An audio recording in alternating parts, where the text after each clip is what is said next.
दोस्तों आज हम बात करेंगे ऐसी दवाओं के बारे में जिनको प्रेगनेंसी के दौरान डॉक्टर द्वारा प्रेस्क्राइब किया जाता है। इनमें से कुछ मेडिसिन्स महिला को प्रेग्नेंट होने से लेकर बच्चे के जन्म तक दी जाती है और कुछ दवाइयाँ विशेष प्रकार की कंडीशन होने पर ही दी जाती है। तो वह दवाइयाँ कौन कौन सी है, उन्हें क्यों दिया जाता है, उनको लेने का तरीका क्या है और भी बहुत कुछ हम इस वीडियो में जानेंगे। तो चलिए बिना किसी देरी के शुरू करते हैं आज का वीडियो। मैं हूं आपका दोस्त फार्मासिस्ट आरपी और आप देख रहे हैं आपका अपना यूट्यूब चैनल मेडिसिन इन्फो। दोस्तों सबसे पहले हम बात करते हैं फॉलिक एसिड की टेबलेट के बारे में। अगर कोई महिला प्रेग्नेंट होती है या प्रेगनेंसी की प्लानिंग चल रही है तो उस समय डॉक्टर द्वारा एक टेबलेट लगभग सभी महिलाओं को दी जाती है और वो टेबलेट है फॉलिक एसिड। दोस्तों अगर हम फॉलिक एसिड टेबलेट के पॉपुलर ब्रांड नेम की बात करें तो ये मार्केट में फॉलवाइट टेबलेट, विटाफॉल टेबलेट, ओबीजी टेबलेट आदि ब्रांड नेम से अवेलेबल है और इसको आप जेनेरिक फॉर्म में भी खरीद सकते हैं। इसे डॉक्टर द्वारा प्राय प्रेगनेंसी कंसीव करने से 2 से 3 माह पहले से लेकर प्रेगनेंसी होने के 2 से 3 महीने तक लगातार दिन में एक गोली के रूप में दिया जाता है। ये दवा बहुत ही महत्वपूर्ण है और इसे लेना अति आवश्यक है।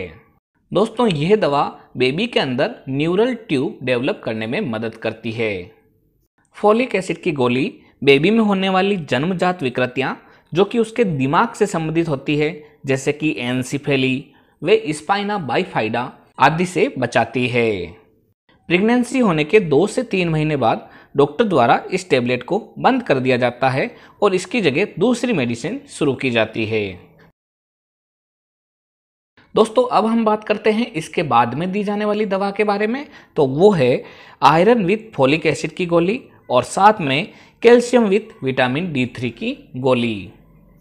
ये दोनों ही टेबलेट जब तक बच्चे का जन्म होता है तब तक रेगुलर दी जाती है और इनको देने के पीछे एक बहुत बड़ी वजह है। आयरन विथ फॉलिक एसिड की गोली प्रेग्नेंट महिला में हीमोग्लोबिन के लेवल को मेंटेन रखती है, यानी साधारण भाषा में कहें तो ये गोली खून का निर्माण करती है। जबकि कैल्शियम की गोली बच्चों के अंदर हड्डियों का निर्माण करने व मजबूती प्रदान करने के लिए दी जाती है। दोस्तों कैल्शियम की गोली देने से माँ के अंदर भी कैल्शियम का लेवल मेंटेन रहता है जिससे कि प्रेगनेंसी के बाद भी कैल्शियम का लेवल माँ के अंदर अच्छा रहे और हड्डियों से संबंधित उसे कोई भी शिकायत नहीं हो। दोस्तों अगर प्रेग्नेंट लेडीज की सीबीसी रिपोर्ट में हीमोग्लोबिन की मात्रा नॉर्मल हो तो इन दोनों को दिन में एक बार दिया जा सकता है और अगर हीमोग्लोबिन का लेवल 10 से भी कम हो तो आयरन की टेबलेट को दिन में 2 बार दिया जाता है।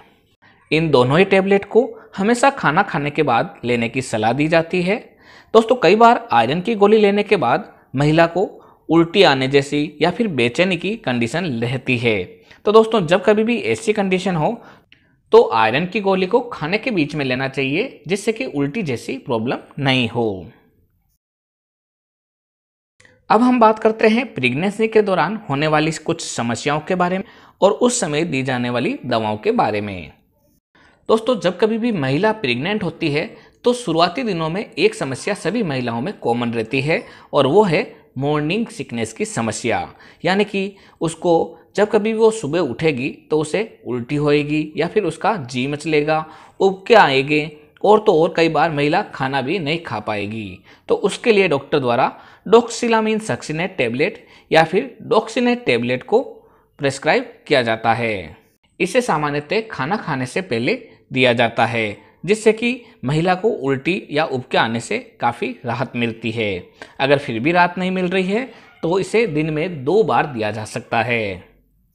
दोस्तों अगर डॉक्सिलामीन टेबलेट के द्वारा भी अगर महिला को आराम नहीं मिले तो डॉक्टर द्वारा डोम्पेरिडोन टेबलेट, ऑन्डेंसिट्रॉन टेबलेट या फिर पाइरिडॉक्सिन टेबलेट भी दी जाती है, पर इनको हमेशा डॉक्टर की सलाह से ही लेना चाहिए।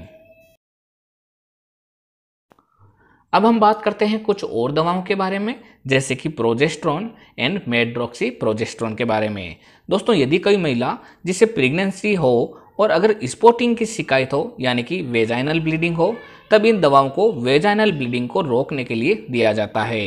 या फिर ऐसी महिलाएं जिनमें पहले मिसकैरेज की प्रॉब्लम रही हो तो उनको भी ये दवा दी जाती है जिससे कि मिसकैरेज से बचा जा सके। इनको मरीज की आवश्यकता अनुसार दिन में 1 बार या 2 बार डॉक्टर द्वारा प्रेस्क्राइब किया जाता है। दोस्तों, इसके अलावा अगर पति व पत्नी के बीच तो दोस्तों ये थी जो जानकारी कि एक ब्लड ग्रुप से प्रेगनेंसी में संबंधित काम आने फैक्टर वाली है, दवाओं के उसमें अगर बारे में। डिफरेंस हो, जब भी यानी कोई दवा कि लें तो अपने पत्नी के डॉक्टर की अंदर सलाह से ही RH लें। नेगेटिव इसी फैक्टर हो तरीके के और वीडियो देखने पति के के लिए अंदर हमारे चैनल RH को पॉजिटिव सब्सक्राइब फैक्टर कर हो, तो बेल उस आइकन समय अवश्य दबाएं, प्रेग्नेंट जिससे महिला नई को नई जानकारी आपको एंटीबॉडी सही समय पर उत्पन्न होने से मिलती बचाने रहे। के लिए दोस्तों, एंटी-डी या स्क्रीन फिर पर आ रहे RH माई सजेशन इम्यूनोग्लोबिन और का वाच नेक्स्ट इंजेक्शन वाले भी वीडियोस डॉक्टर को द्वारा भी जरूर देखें। प्रेस्क्राइब किया इनसे जाता भी है। आपको काफी कुछ सीखने को मिलेगा। एक बार फिर मिलते हैं एक नई वीडियो में एक नए टॉपिक के साथ। तब तक के लिए धन्यवाद।